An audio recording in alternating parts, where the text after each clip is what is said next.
an fɛ yan nɔ ayiwa an baarakɛ ɲɔgɔn ale ye sɛbɛnni caman kɛ président Modibo Keyita kan an b'a fɔ min ma ko livre a y'o caman sɛbɛn Modibo Keyita kan nin t'a siɲɛ fɔlɔ ye bɛɛ b'a dɔn ko Modibo Keyita kɔni mɔgɔ min tun don a tun bɛ jamana fɛ a tun bɛ jamanadenw fɛ a tun bɛ Mali danbe fɛ a tun bɛ farafin fɛ a tun bɛ farafinna fɛ an bɛ se k'a fɔ fana ka Mali kɛ Mali ye Maliba ye Modibo Keyita de don ale de Mali kɛ Maliba ye ani Tegete kumana don Modibo Keyita kan a ka vie militante a ye baara minnu baara bolo da k'a to syndicat la k'a to école karamɔgɔya la fana ka i to la ka na kɛ USRDA secrétaire général ye a ye baara minnu baara bolo da Sikaso kɔnɔ Tɔnbukutu fanfɛla la Bamako yɛrɛ kɔnɔ an b'a dɔn fana k'a kɛra Bamako maire ye waati dɔ la ayiwa sani a ka kɛ Mali président yɛrɛ ye an kumana o kan ani Tegete bɛna kuma min kan bi o ye Modibo Keyita ani a nɔfɛmɔgɔw u ye baara minnu boloda Mali kɔnɔ k'an da don kumaba kelen kelen na a kɛra école ko ye sa o a kɛra kalanko ye sa o a kɛra dɔnko ni seko ko ye sa o a b'a fɔ min ma fana ko développement industriel k'an ka sɛnɛfɛn k'u yɛlɛma Mali kɔnɔ k'a feere k'a dun min ye baliku kalan ye min ye sirako ye ani dɔgɔtɔrɔso ko an bɛna an da don ka se nin bɛɛ ma Dawuda Tegete i ni sɔgɔma awa i ni ɲatuma Dawuda Tegete Modibo Keyita mɔgɔ sugu jumɛn don président sugu jumɛn tun don Modibo Keyita n'an kan bɛ kuma kan an tɛ se ka kuma ka ban Modibo Keyita kan k'a da mɔgɔ min tun don n'a ye a ka mɔgɔninfinya yira n'a ka walew ye a ka hɔrɔnya a n'a ka danbe tɔpɔtɔli a y'olu waleya cogo min ni ko i bɛ kuma o kan alors ni wagati damadamaninw dɔrɔn tɛna se ka an bɔ o la nka n bɛ se ka min fɔ n'i yɛrɛ da sera a ko ma a daminɛ la Modibo Keyita ale de ye Mali président fɔlɔ ye an ye indépendance ta ale ka présidenya hukumu de kɔnɔ a ye baara caman fɔ a ye miiriya caman don mɔgɔw kun na min b'a yira k'a fɔ mɔgɔ min tun don a ka laɲini tun ye jamana ka ɲɛta farafinna ka kelenya a ka laɲiniba tun y'o de ani sabati ani bɛn ni sabati diɲɛ serikɛ naani bɛɛ kɔnɔ a ka laɲini tun y'o de ma a ye waleyaw kɛ minnu b'a yira k'a fɔ a m'a fɔ a da dɔrɔn na a ye kow sabati a ɲɛ ma donc o de kɔnɔ ne hakili la n'an kan bɛ kuma Modibo kan an tɛ se ka a ka ko bɛɛ dɔn ni a ye waleya minnu kɛ ni olu tora kɔ ani a tun ye labɛnni minnu kɛ ni olu ma se ka kɛ k'a da a ka fanga yɛlɛmali kan o bɛɛ bɛ se k'a yira k'a dɔn k'a fɔ Modibo tun ye mɔgɔ min ye ladiri de tun don hɔrɔn de tun don a ma fosi bila a danbe ɲɛ donc a ka baaraw ni fɛnw bɛɛ tun de b'o yira ale ka hakilidan ye ka malidenw ka danbe segin u ma k'u ka hɔrɔnya segin u ma malidenw ka se u yɛrɛ kɔrɔ ni baara ye malidenw dɔrɔn tɛ Afrique bɛɛ a y'a ye k'a dɔn k'a fɔ jamana si diɲɛ kɔnɔ i tɛ se ka taa ɲɛ n'i y'i ban i danbe la n'i y'i ka hɔrɔnya kɛ bolokɔfɛ fɛn ye jamana si tɛ se ka taa diɲɛ kɔnɔ ni bɛn ni kelenya a ma sabati diɲɛ serikɛ naani bɛɛ la ale y'o de dɔn o de y'a kɛ a ye fɛn fɛn fɔ a ye fɛn fɛn kɛ a tun b'o hukumu de kɔnɔ a n'a jɛɲɔgɔn minnu ye baara kɛ ɲɔgɔn fɛ u tun b'a kɛ ni hakili de ye u tun b'a kɛ k'a da wagati de kɔnɔ u ye wagati fɔlɔ min sigi ni a bɛ fɔ o ma plan quinquennal o tun ye baara bolodalen de ye san 5 kɔnɔ o plan quinquennal nin a daminɛna octobre kalo tile 18 san 1961 ni 61 ka na ban san 1966 ni 66 la u ye baaraw boloda cogo jumɛn o san 5 nin kɔnɔ olu y'a faamu a n'a jɛɲɔgɔnw k'a fɔ mɔgɔ i ka dugu jukɔrɔfɛn mana caya i bolo cogo cogo ala ye fɛn ɲumanw d'i ma cogo cogo n'a ma ni hakili ɲuman d'i ma i ka fɛn si t'i nafa donc hakili ɲuman o dun fana tɛ se ka sɔrɔ ladamuni kɔ o de kɔnɔna la olu ye baara bɛɛ kɛ ka a sun kɛ ladamuni ɲuman de o ladamuni ɲuman a bɛ se ka kɛ cogo jumɛn u y'a ye k'a fɔ a bɛ daminɛ du de kɔnɔ fɔlɔ o de kɔnɔna la du kɔnɔnaw la u ye fɛɛrɛ kɛ denmisɛnnin minnu bɛ yen nɔ kin kɔnɔ dugu kɔnɔ ani cercle kɔnɔ région kɔnɔ u ye fɛnw dɔw boloda n'u b'a fɔ ma mouvement pionnier denmisɛnninw ka kafoba o kɔnɔna la fɛn fɛn tun bɛ fɔ denmisɛnninw ye u ye u k'u yɛrɛ dɔn parce que an yɛrɛ b'a fɔ n'i kɛra cogo cogo ji dɔn so dɔn yɛrɛ dɔn ɲɔgɔn tɛ olu ka laɲini bɛɛ tun ye an k'an yɛrɛ dɔn o yɛrɛ dɔn laɲini de kɔnɔna u ye fɛnw dɔw sigi a fɔlɔ ye denmisɛnninw kunda la ko mouvement pionnier min bɛ yira denmisɛnninw na u k'u yɛrɛ dɔn u k'u masaw bonya u k'u ka kin kɔnɔna bonya u ka jamana bonya u ka sanuya fɛn b'a tɔ ni u bɛ lagosi u kana sɔn o ma donc o ladamuni tun bɛ kɛ denmisɛnninw kunna mouvement pionnier kɔnɔ o bɔlen yen nɔ kalansow fana la farajɛw tun bɛ an fɛ yan tuma min denmisɛnnin min sigi tun sera ekɔlidenw ma n'i tun y'a kulu sigi 100 wolonwula dɔrɔn de tun bɛ taa ekɔli la mais olu ka laɲini kɔnɔna la n y'a f'i ye cogo min u tun bɛ baara boloda wagati de kɔnɔna la n'a bɛ fɔ o ma plan quinquennal nin tun bɛna ban wagati min an nana kɛ n'i ye denmisɛnninw min si sera ekɔli taga ma n'i y'u kulu sigi 100 23 olu tun bɛ taa ekɔli la k'a bɔ wolonwula la ka na bila 23 la san 5 kɔnɔ o de kɔnɔna la u y'a ye k'a fɔ ni i tilal'o kalan na kalan kun fɔlɔ la n'u b'a fɔ ma école fondamentale u ye yɛlɛma min nati k'a da tubabuw tun ye min tɔn bara ko y'a yɛlɛma k'a bɔ école primaire CP1 CP2 ka na kɛ école fondamentale ye san 9 tubabuw bɔra la i tun bɛ san 10 de kɛ yanni ka DEF sɔrɔ Modibo nana k'a ba yɛlɛma a n'a jɛɲɔgɔnw k'a kɛ san 9 de kɔnɔ i bɛ DEF kɛ maintenant n'i ye DEF sɔrɔ kalan tɛ dan o dɔrɔn ma o i bɛ taa kalanso wɛrɛw la a bɛ f'olu ma école secondaire c'est à dire n'i ye DEF sɔrɔ i bɛ taa yɔrɔ min na a y'a ye k'a fɔ sisan olu ka laɲini de ka kalan yi da yɛlɛ jamana den bɛɛ ye faamadenya t'a la fonctionnaire denya t'a la fonctionnaire den y'o commerçant den y'o sɛnɛkɛla den y'o a bɛɛ tun dama ka kan kalan na u ka kalan donc o de kɔnɔna la u ye kalanso wɛrɛw da yɛlɛ a dɔw kubew tun bɛ yen nɔ a sow tun jɔlen bɛ mais olu y'a ba yɛlɛma k'a kɛ kalanso wɛrɛw ye min tun tɛ yen nɔ tubabuw tile la o de hukumu kɔnɔna la u ye kalanso minnu yɛlɛ n'i ye DEF sɔrɔ i bɛ se ka taa yɔrɔ min na hakili tora minnu na lycée Asiya a kube tun bɛ yen dɛ mais a yɛlɛmana ka kɛ lycée Modibo tile de la lycée technique o fana yɛlɛnna Modibo tile de la lycée de jeunes filles o yɛlɛnna Modibo tile de la lycée Bouyagi Fadiga o yɛlɛnna Modibo tile de la centre de formation professionnelle n'u b'a fɔ CFP a filɛ nin ye balontan kɛnɛba in kɛrɛfɛ Mɛnakura o yɛlɛnna Modibo tile de la an ka maçon ɲumanw ni électricien ɲumanw tun bɛ bɔ yɔrɔ min na fɔlɔ voilà o yɛlɛnna Modibo tile de la cours secondaire Prosper Camara n'u b'a fɔ ma bi lycée Prosper Camara o yɛlɛnna Modibo tile de la école normale d'enseignement technique et féminin de Ségou musomaninw tun bɛ taa muso baaraw dege yɔrɔ min kalanso min na n'u ye DEF sɔrɔ Ségou n'u b'a fɔ ma ENTF a yɛlɛnna Modibo tile de la Badilabugu lycée ani so min b'a kɛrɛfɛ n'u b'a fɔ ma école normale secondaire ale de y'u jɔ k'a kɛ lycéw ye a musaka bɛnna Mali miliyari 1 franc malien miliyari 1 ani miliyɔn 200 a y'o de don Badilabugu kalanso in jɔli la a n'a école normale secondaire lycée bon sisan u y'o yɛlɛma ka kɛ faculté ye o fɛn ninnu bon olu bɛɛ jɔra ale tile la ani kalanso min ni sage-femme bɛ former yen nɔ ani infirmière d'état n'a b'a fɔ ma école secondaire de la santé a yɛlɛnna ale tile la an tun bɛ yɛlɛma hɔrɔnya ta tuma min sage-femme tun tɛ former Mali la ale de y'a dayɛlɛ walasa an ka se ka sage-femme caman sɔrɔ minnu bɛ bange nɔgɔya musow ye a ma dan Bamako kɔnɔna dɔrɔn ma an ka jamana kɔnɔna la Banankoro lycée a yɛlɛnna ale tile la Sévaré lycée a yɛlɛnna ale tile de la Marikala lycée a yɛlɛnna ale tile de la hali sɔrɔdasiw ka kalansoba min tun bɛ Kati n'u b'a fɔ ma EMIA école militaire interarmes de Kati a yɛlɛnna ale tile de la précisément 29 octobre 1962 bon olu bɛɛ y'ale ka baara la bɛnnenw de ani kalanso min bɛ yen n'u b'a fɔ ma ESICA n'a filɛ nin ye Mɛnakura yen nɔ ale tile de la ale n'a jɛɲɔgɔn olu de y'a projet dilan mais coup d'état nana kɛ a ma se ka yere yani coup d'état ka kɛ donc octobre 69 de le 29 octobre 69 sɔrɔdasiw y'a dayɛlɛ mais a labɛn tun kɛra Modibo de fɛ Modibo n'a jɛɲɔgɔn de fɛ bon o kalanso ninnu tɛmɛnen o ye cɛmancɛ kalan ye kalansobaw n'u b'a fɔ ma école supérieure olu fana an tun bɛ yɛlɛma hɔrɔnya ta tuma min k'a bɔ tubabuw ka mara kɔnɔ o foyi tun tɛ Mali kɔnɔ sanfɛ kalan foyi tun tɛ yen nɔ donc école kalanso minnu bɛ yen sisan nɔ n'a bɛ f'u ma ko école nationale d'administration ENA a yɛlɛnna ale tile de la école nationale des ingénieurs ENI a yɛlɛnna Modibo tile de la école normale supérieure ENSUP a yɛlɛnna ale tile de la IPR de Katibugu a yɛlɛnna ale tile de la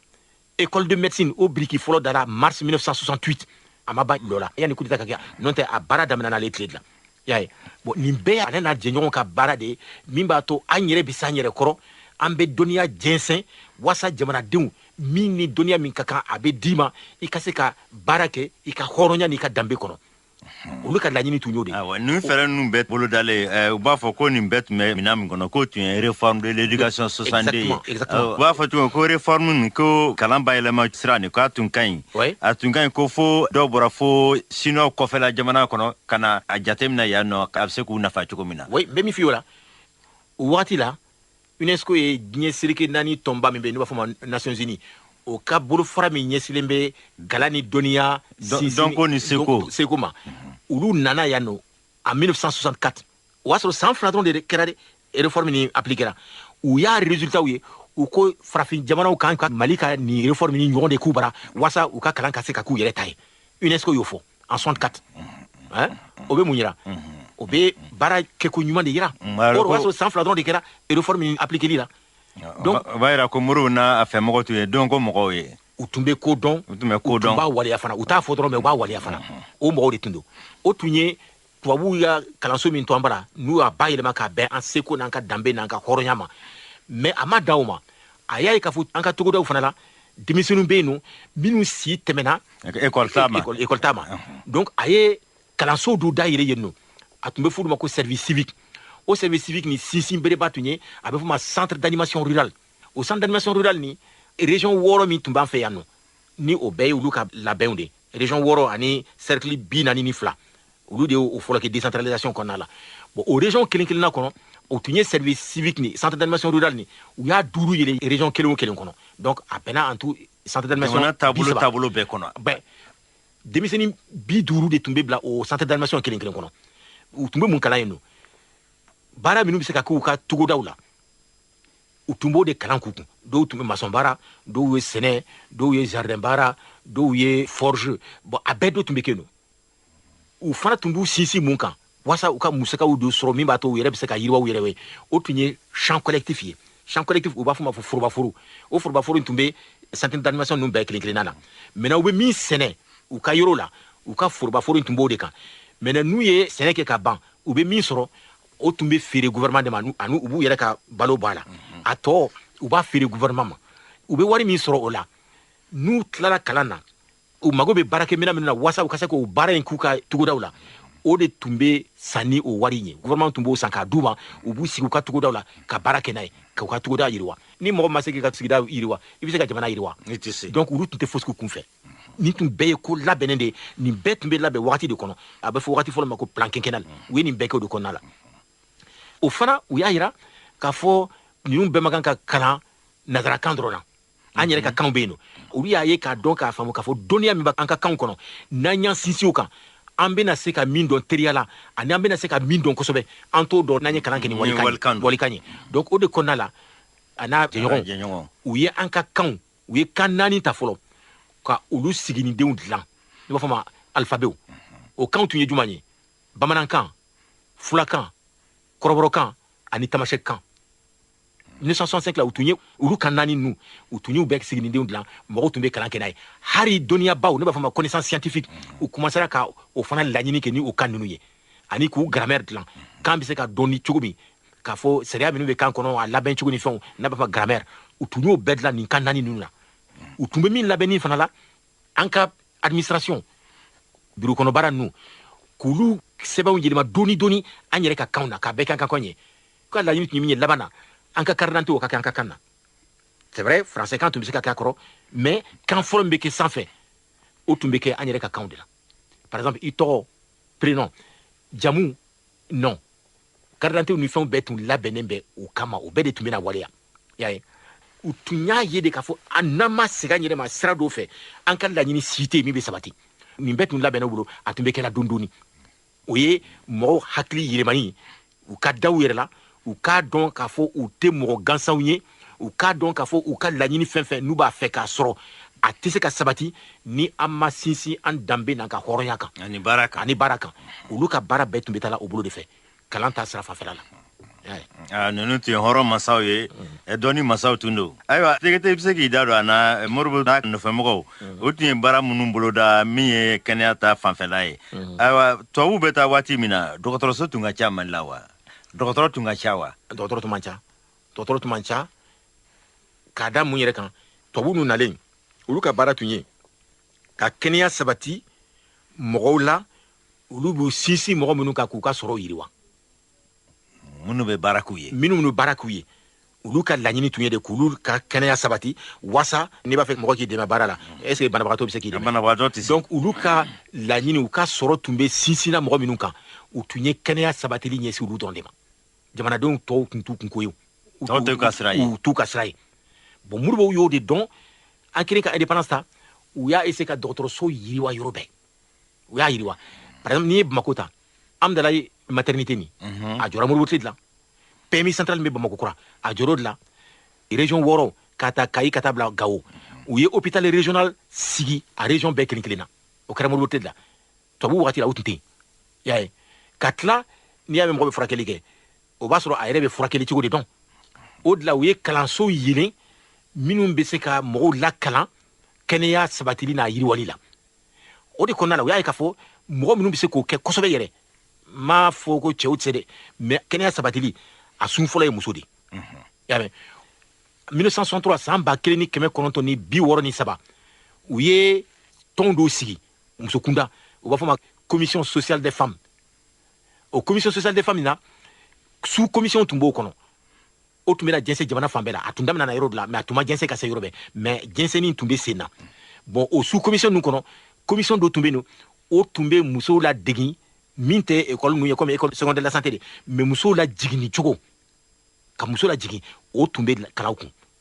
du sanuyani o tun bɛ kalan kun mais tobilikɛ ɲuman sanuya kɔnɔ tobili minnu b'a to bana tɛ mɔgɔ sɔrɔ o tun bɛ kalan kun segelen ji ka kan ka sɛnsɛn cogo jumɛn ka ɲa cogo jumɛn walasa segelen kana mɔgɔ minɛ togodaw la o tun bɛ kalan kun o tun tɔn sigilen bɛ Moribo tile la u b'a fɔ commission sociale des femmes o sous commission dɔ tun bɛ yen o tun bɛ santé kan ani alphabétisation kɛnɛya sabatili cogo musow fɛ nin bɛɛ tun labɛnnen don ka kɛnɛya jɛnsɛn jamana kɔnɔ cogo min bon nin bɛɛ tun y'ale ka waati de a wagati fana la a ye furasoba dɔ yɛlɛ ko pharmacie populaire du Mali i bɛ fura min sɔrɔ Bamakɔ yan nɔ sɔngɔ min na i bɛ taa sɔrɔ Kidali o sɔngɔ kelen de la i bɛ taa sɔrɔ Kayi o sɔngɔ kelen de la i bɛ taa sɔrɔ Gawo Tɔnbukutu Sikaso Segu o sɔngɔ kelen de la pour que ka kɛnɛya sabatili nɔgɔya bɛɛ ye o tun bɛ sen na fɛ ka dispensaire warakata yɔrɔ bɛɛ dispensaire la i tun bɛ taa furakɛ dɔrɔn i t'a sara o ye bana misɛnninw ye ni bana ma se yɔrɔ dɔ la nin bɛɛ tun ye olu ka laɲini labɛnni de pour que kɛnɛya ka sabati jamana kɔnɔ jamanadenw n'u kɛnɛyara de u bɛ se ka sɔrɔ yiriwa donc u tun tɛ nin si kelen kun fɛ o de kɔnɔna la u ye kalansoba dɔgɔtɔrɔw bɛ former yɔrɔ min dɔgɔtɔrɔbaw bɛ kalan yɔrɔ min voilà o tun y'o biriki fɔlɔ da mars 1968 o de filɛ ka kɛ école de médecine nin diɲɛ bɛɛ bɛna kalan kɛ farafinna bɛɛ voilà a ma laban ka ma se ka ban yanni coup d'état ka kɛ mais coup d'état kelen kɔfɛ de u y'a laban mais a mɛnna yanni a ka ban bon o de filɛ an ka dɔgɔtɔrɔba ninnu former la o lasigira Moribo tile de la donc ani vulgarisation santé ministre ka baara tun dɔ y'o ye o ministre ka baara dɔ tun y'o ye ministre populaire ka baara fan dɔ tun ye kɛnɛya sabatili kɛnɛya bɛ se ka sabati ni yɔrɔ nɔgɔlen bɛ yan olu tun bɛ mɔgɔw bali u ka nɔgɔw bɔn kɛnɛmanaw la ka yururujiw bɔn dudaw ni fɛnw na bɛɛ tun b'i ka duda fura a bɛ fɔ ma investissement humain baara tɛ kɛ don min na kunda bɛɛ bɛ bɔ du bɛɛ bɛ mɔgɔ hakɛ dɔ di u bɛ quartier bɛɛ fura ka yɔrɔw jɛ a nɔgɔ bɛna cɛ ka taa ka dingɛw labɔ bon nin bɛɛ tun bɛ k'ale tile la kɛnɛya sabatili sira fɛ donc kɛnɛya sabatili kɛ dɔrɔn ka fɔ n bɛ bana kɔnɔ ni bana nana n b'a furakɛ mais bana kunbɛn o tun bɛ kɛ musow tun b'a commission sociale la o tun bɛ kɛ ministre populaire ka baara tun y'o ye brigade de vigilance ka baara tun y'o ye mouvement de pionnier olu bɛɛ ka baara tun y'o ye service civique ni tun bɛɛ labɛnnen don nin baara ninnu boloya kama mais mɔgɔw t'o bɛɛ fɔ u b'o dogo Dawuda Tegete ninnu kodɔn masaw tun don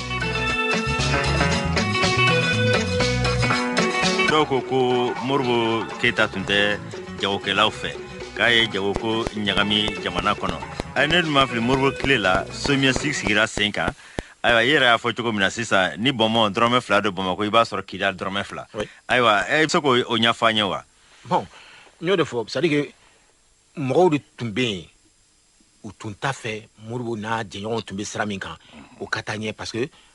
olu tun b'a fɛ de jamana ka to olu bolo kan olu dɔrɔn ka sɔrɔ kɛ hali ni jamanadenw ka sɛgɛn b'a la mais o bɛ min fɔ ko Moribo tun tɛ commerçant fɛ nkalon commerçant min n'i ko de e b'a fɛ i ka commerce ka yiriwa jamanadenw ka tɔɔrɔ kan ɲangata kan ani tɛ bɛn n'o tɛ an bɛ min fɔ ko commerçant import export tubabuw tun bɛ bɔ an bara tuma min an tun bɛ indépendance tuma 1960 commerçant import export kelen tun tɛ Mali la maliyɛn yɛrɛ a tun tɛ yen Moribo tile de la commerçant import export fɔlɔw bangena Mali la n bɛ se ka dɔw yɛrɛ tɔgɔ f'i ye Sara Jalo o tun b'a la Dosolo Traoré o tun b'a la olu bɛɛ ka kɛ commerçant import export ye a kɛra Moribo tile la tubabu tile la a se tun t'u ye tubabu ka bolokɔrɔmɔgɔw dɔ tun u tun tɛ sɔn yɛrɛ u ka kɛ tubabu tun b'a di minnu ma an b'a dɔn olu tun bɛ yan nɔ b'a dɔn mais maliyɛn yɛrɛ tun tɛ maliyɛn yɛrɛ tun t'a la libanɛw de tun don bon mais ale nalen de a ye sariya bolo ta ka ko nɔgɔya maliyɛnw dɔw ye u ka se ka kɛ import export ye parce que a y'a ye k'a fɔ Somiyɛsi yɛrɛ kelen dɔrɔn tɛ se k'a baara bɛɛ kɛ mais fɛn fɛn n'a mago b'a la don o don ka a warakata ka bɔ kɔfɛ ka na a caman ka kɛ an fɛ yan nɔ a caman ka sɔrɔ a fɛ o tun bolo bɛ SONES de bolo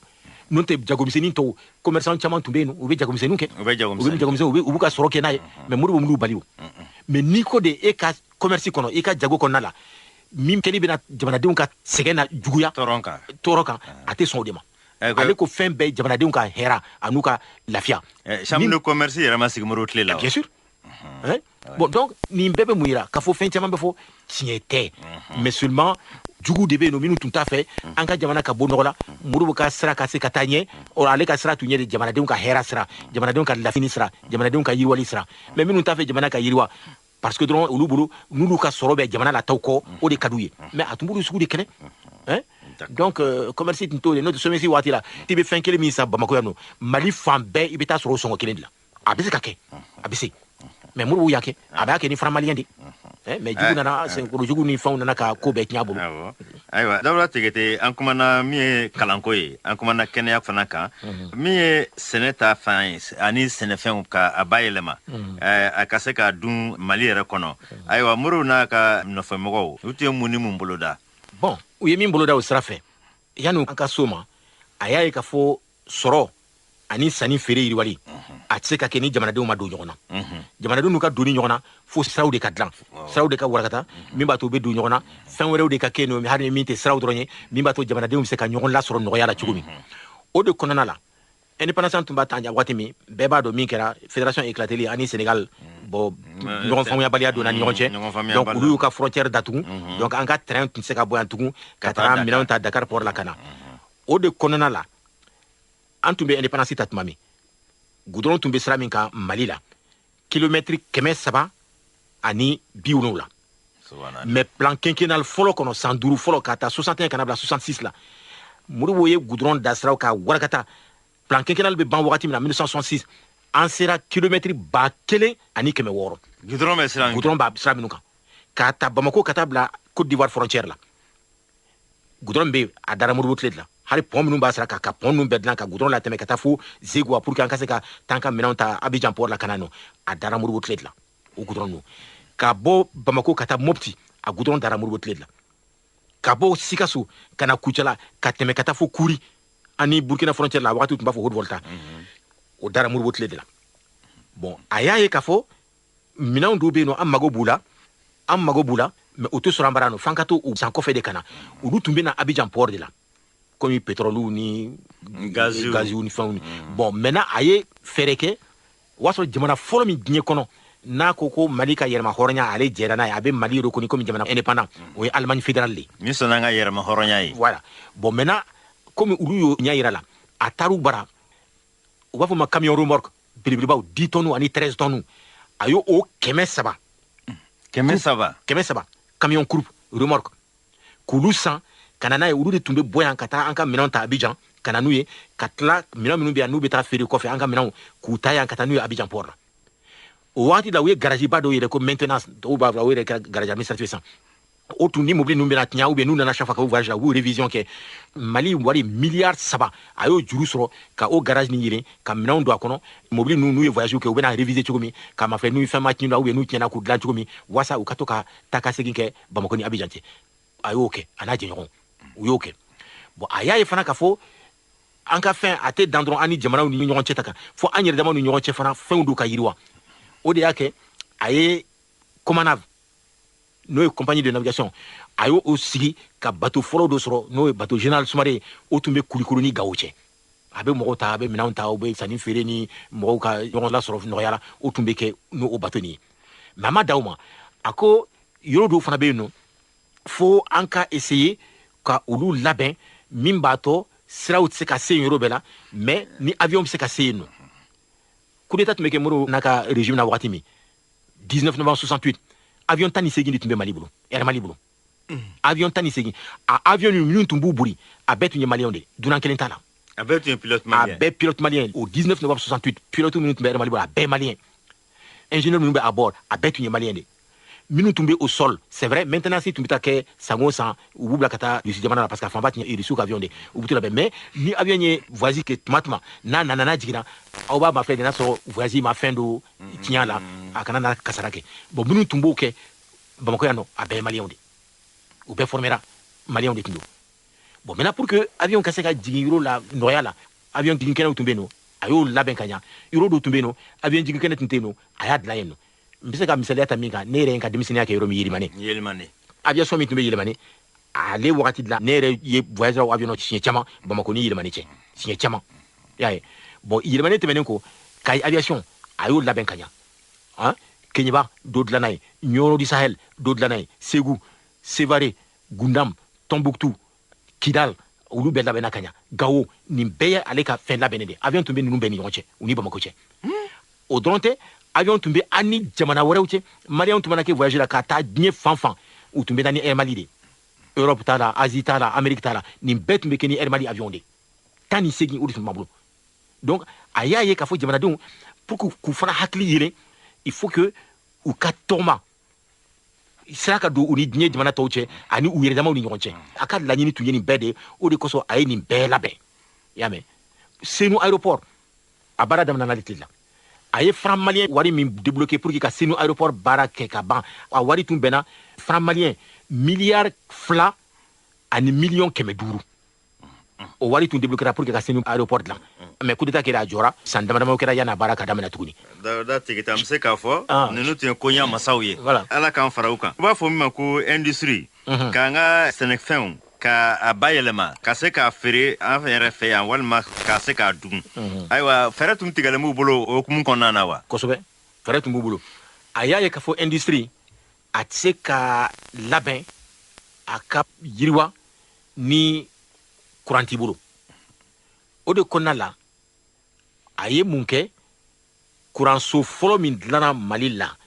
n'a bɛ kuran dilan ka yɛrɛkɛ mɔgɔw ni ɲɔgɔn cɛ o dilanna Bamakɔ de a inauguration kɛra décembre 1966 mois de décembre san 1966 o ye Sotiba barrage de a dilanna de tila mɔgɔw bɛ min fana fɔ k'a fɔ ko Modibo y'i bolo politique ka bɔ français bolo ka fɔ français de y'a bila français de y'a bila galonfin ale b'a bolo b'u bolo a preuve yɛrɛ ye mun ye Sotiba barrage ni français de y'a financé an ye o dun dilanna Modibo tile de la mais ale ko de ni mɔgɔ min b'a fɛ ka n'an dɛmɛ an ka hɔrɔnya n'an ka danbe i kana maga la an to an ka hɔrɔnya kɔnɔ mais k'a fɔ de an bɛna nin wari d'i ma i k'a don nin sira in dilan n'o tɛ an t'a d'i ma a k'ale tɛ sɔn o de ma an de b'a fɔ an b'a fɛ ka nin baara in kɛ est ce que i jɛra n'a ye ka juru don an na an bɛ baara kɛ n'a ye mais e da tɛmɛ la k'a fɔ ayi aw kana kɛ n'a y'a kɛ nin la i n'a fɔ FMI ni Banque mondiale b'a kɛ cogo min na bi o de la ani Faransi sera ka bɛn o la u ye kuranso in dilan Sotiba barrage nin mais kuran dilanyɔrɔ fana mɔgɔw tɛ min fɔ Guyina barrage ni a biriki fɔlɔ dara IBK ka mandat fɔlɔ in daminɛ de la mais 1966 san 1966 Modibo Keyita n'a jɛɲɔgɔn u ye Mali wari miliyɔn 700 ani miliyɔn 12 u y'o sɔrɔ Fonds spécial des Nations Unies la ka Guyina barrage in étude daminɛ a tun bɛna k'a di tile la mais coup d'état nana o a jɔra Selenge barrage o fana kalan baara tun daminɛna ka laɲiniw kɛ a bɛ se ka labɛn cogo min a daminɛna 1967 coup d'état nana o fana lajɔ donc nin bɛɛ tun ye ale ka fɛn ye parce que a y'a ye k'a fɔ ni courant ma bɔ ka taa hali n'an kan bɛ usine dilan a bɛ gɛlɛya parce que usine baara tɛ se ka taa courant kɔ i y'a ye donc o de kɔnɔna la a ye usine damadamaninw jɔ a ye usine dama dɔw jɔ an min tun b'an ka fɛnw bayɛlɛma parce que ale ka baara fana tun ye min ye ko munna an yɛrɛ bɛ se ka min sɔrɔ an bara min b'an bara an bɛ se ka wasa dɔ la an magoɲa fɛn de don munna an b'o bila ka taa a ta yɔrɔ wɛrɛ jamana wɛrɛ la kɔfɛ ka na n'a ye e k'a ma filɛ bi Mali lenburuba ani Mali namasa a bɛɛ bɛ tunun na Maroc lenburuba a Karotu Côte d'Ivoire namasaw alors que nin bɛɛ bɛ se ka kan bara wa ale ka laɲini tun ye de min bɛ se k'an yɛrɛ bara an kana taa fɔ an bɛ taa ɲini yɔrɔ wɛrɛ an k'a yiriwa an yɛrɛ bara parce que an magoɲa fɛn de don o b'a to musaka minnu an bɛ to dɔ la kɔfɛ o bɛ se k'an mago ɲa fɛn wɛrɛ la yan nɔ ale ka laɲini tun ye de o de kɔnɔna la a ye usine fɔlɔ minnu jɔ a y'a ye fɛn minnu b'an bara n'an bɛ se k'a bayɛlɛma k'an yɛrɛ mago ɲa n'a ye an k'o de kɛ an kana taa fɔ an bɛ to o ɲini kɔfɛ o de k'a ye ciment dilan usine jɔ Kayi Jamu y'a ye o de kan ka taa ciment san kɔfɛ a fanba tun bɛ dilan yan de ka tomati yɛlɛma o tun bɛ kɛ Baginda ka jus de fruit dilan o tun bɛ kɛ bagina mangoro b'an bara nafa bɛ toli mais bi arabu jamana o mangoro tɛ olu minnu bara olu de ka jus de mangue bɛna feere anw ma yan nɔ est ce que mɔgɔ bɛ se k'a fɔ k'i t'o la k'i ye i yɛrɛma hɔrɔn ye i tɛ se min b'i bara i b'i ban o la i bɛ taga a ta yɔrɔ wɛrɛ a tɛ minnu yɛrɛ bolo i bɛ taa a santa ɲini olu bara k'a sɔrɔ a b'e bolo i bɛ se ka bayɛlɛma yan nɔ bon o donc olu tun b'o bɛɛ de kɛ ani gazi Mali gaz briquet dilanayɔrɔ briqueterie de Maɲanbugu ale tile de don usine céramique assiette ni fɛnw bɛ dilan yɔrɔ porcelaine quartier in tɔgɔ de min filɛ Badala yan nɔ Jikɔrɔni o tun bɛ yen nɔ c'est à dire fɛn si tɛ yen nɔ an yɛrɛ ka yɛlɛma hɔrɔnya sinsinni sira fɛ ni an magoɲafɛnw don n'an bɛ se k'a bayɛlɛma ka kan bara ni u ma baara dɔ kɛ o sira fan fɛ o tun tɛ yen k'a ta sira bɛɛ fɛ hali golo an ka baganw tun mana faga a golo tun tɛ bɔ ka taa an tun b'a golo yɛlɛma tannerie du Mali la nɔ samaraw bɛ dilan n'a ye ceinture bɛ dilan n'a ye hali misiw geren an tun commencera ka bouton dilan ka misiw geren yɛlɛma ka kɛ bouton yan nɔ mais bi an bɛ taa bouton min san kɔnɔ ani samara minnu san kɔfɛla la mais ala dɔrɔn de b'a dɔn a bɛ wari min na bɔ radio ɲinama fana tun bɛ dilan a waati radio tun bɛ dilan bara ko Sokoram o wagati la jamanaba min bɛ yen sisan nɔ Asie n'u b'a fɔ a ma Corée du Sud minnu bɛ Samsung usine ni fɛnw ni Hyundai ninnu fɛnw ninnu dilan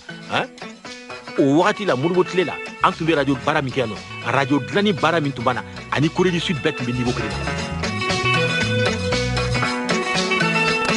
Masaw tun don ko ɲa masaw tun don aw tun ye mun ni mun boloda o sira kan malidenw ka ɲɛtaga kama kodɔn ni seko la. Bon o sira la n y'a f'i ye cogo min olu ka faamuyali tun ye mɔgɔ n'i ye diɲɛ dɔnniya bɛɛ sɔrɔ k'a sɔrɔ i t'i yɛrɛ dɔn fu de don